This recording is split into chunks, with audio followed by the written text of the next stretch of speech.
بسم اللہ الرحمن الرحیم۔ قبر کی پہلی رات بائے فہیل ذوالفقار۔ قبر کی پہلی رات کا منظر کیسا ہوگا؟ یہ ایک ایسا سوال ہے جس کی تلاش میں ہر دوسرا شخص نظر آتا ہے۔ آج ہم اس سوال کا جواب آپ کے لیے اسلامی نقطۂ نظر سے لے کر حاضر ہوئے ہیں۔ اس کے علاوہ آپ کو یہ بھی بتائیں گے کہ آخر قبر انسان کو کیسے پکارتی ہے؟ کیا یہ پکار انسان کو سنائی دیتی ہے؟ قبر کی پکار۔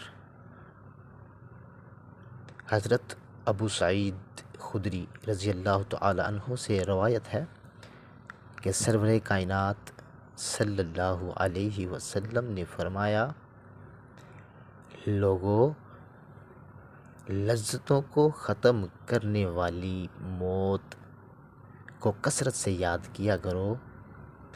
قبر ہر دن اپنے مردوں سے خطاب کرتے ہوئے اعلان کرتی ہے، میں غربت اور تنہائی کا گھر ہوں، مٹی اور کیڑوں کا گھر ہوں۔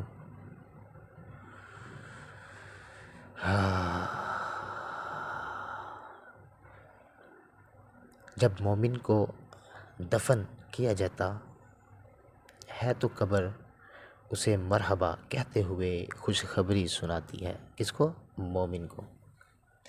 کہ جب مومن کو دفن کیا جاتا ہے تو قبر اسے مرحبا کہتے ہوئے خوشخبری سناتی ہے کہ میری پشت پر چلنے والوں میں تو بڑا محبوب تھا، آج میں تیری ہو گئی اور تو میری طرف آ گیا، تو اب میرے احسان کو دیکھ لے گا۔ یہ کہہ کر قبر تا حد نگاہ کشادہ ہو جاتی ہے۔ تا حد نگاہ مطلب جہاں تک آپ کی نظر جاتی ہے، آپ کی نظر کی انتہا تک، اور جنت کا دروازہ اس کے لیے کھول دیا جاتا ہے، جہاں سے اس کو جنت کی تازہ ہوا آتی ہے۔ حضرت ابو ہریرہ رضی اللہ تعالی عنہ کا بیان ہے کہ رسول اللہ صلی اللہ علیہ وآلہ وسلم ایک جنازے میں شریک ہوئے، پھر فرمایا، میں بھی آپ صلی اللہ علیہ وآلہ وسلم کے ہمراہ تھا۔ آپ صلی اللہ علیہ وآلہ وسلم ایک قبر کے پاس بیٹھ گئے اور فرمایا، یہ قبر ہر دن بآواز بلند کہتی ہے، اے آدم، اے آدم کی اولاد، تو کیوں مجھے بھول گیا؟ ہائے، کیا تجھے یہ معلوم نہیں کہ میں تنہائی کا گھر، غربت کا گھر، وحشت کا گھر، کیڑوں مکوڑوں کا گھر ہوں، میں بہت تنگ گھر ہوں، مگر اللہ جس کے لیے کشادگی کا حکم فرمائے گا اس کے لیے کشادہ ہو جاؤں گی۔ اس کے بعد آپ صلی اللہ علیہ وآلہ وسلم نے فرمایا، اے قبر، تو یا تو جنت کا چمن ہے یا پھر آگ کا ایک تندور۔ ہائے۔ حضرت ابو حجاج رضی اللہ تعالی عنہ سے روایت ہے کہ رحمت عالم صلی اللہ علیہ وآلہ وسلم نے فرمایا، مردہ جب قبر میں رکھا جاتا ہے تو قبر اس کو کہتی ہے، اے ابن آدم، تو ہلاک ہوا، تجھے کس چیز نے مجھ سے دھوکے میں رکھا؟ کیا تجھے معلوم نہ تھا کہ میں فتنہ، تاریکی اور کیڑوں مکوڑوں کا گھر ہوں؟ ہائے،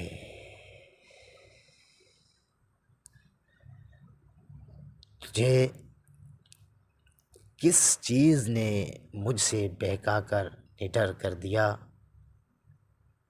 اور تو میری پشت پر خوف اکڑ کر چلتا تھا؟ اگر وہ مردہ نیک ہوتا ہے تو اس کی طرف سے قبر کو جواب دینے والے جواب دیتے ہیں، اے قبر تو دیکھ تو صحیح اس کے اعمال کیسے ہیں۔ یہ اچھائی اختیار کرتا تھا اور برائی سے باز رہتا تھا۔ ہاں، یہ سن کر قبر کہتی ہے، بے شک یہ نیک تھا، اب میں اس کے لیے سرسبز ہو جاتی ہوں۔ مردے کا جسم اس وقت منور یعنی روشن ہو جاتا ہے اور اس کی روح اللہ تعالیٰ کی طرف بھیج دی جاتی ہے۔ سبحان اللہ۔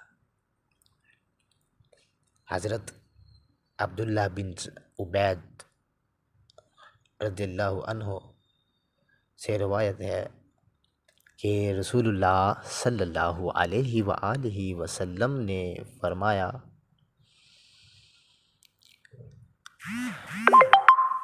مردہ قبر میں بیٹھتا ہے اور ان لوگوں کے پیروں کی آواز بھی سنتا ہے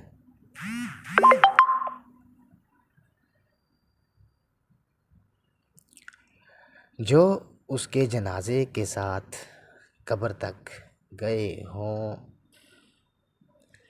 مردے سے اس کی قبر کہتی ہے، اے ابن آدم، تیری ہلاکت ہو، تو نے میری تنگی، بدبو اور کیڑے مکوڑوں کا خوف نہیں کیا، اس لیے تو نے ان چیزوں سے بچنے کے لیے تیاری نہ کی۔ بدعمال مردے سے قبر کہتی ہے، تجھے میری تاریکی، میری وحشت، میری تنہائی اور تنگی اور میرا غم یاد نہیں رہا؟ اس کے بعد قبر اس کو جکڑ دیتی ہے، جس کے بعد اس کی پسلیوں کی ہڈیاں ایک دوسرے میں پیوست ہو جاتی ہیں۔ ہائے، جبکہ نیک بندے کے لیے قبر کشادہ کر دی جاتی ہے اور اس کے دائیں ایک کھڑکی کھول دی جاتی ہے جہاں سے اس کو جنت کی ہوا آتی ہے۔ اللہ پاک ہم سب کو قبر کے عذاب سے بچائے، آمین، اور ہم کو نیک اعمال کرنے کی توفیق عطا فرمائے، آمین یا رب العالمین۔ تو بھائیو، اگر میری کہانی اچھی لگی ہو تو کائنڈلی میرے چینل کو سبسکرائب کرتے جائیں اور کوئی کومنٹ بھی اچھا سا دے دیں تاکہ میں نیکسٹ ویڈیو بھی بناؤں انشاءاللہ۔ جلد از جلد ملتے ہیں اگلی ویڈیو کے ساتھ، تب تک کے لیے اللہ حافظ، بائے بائے۔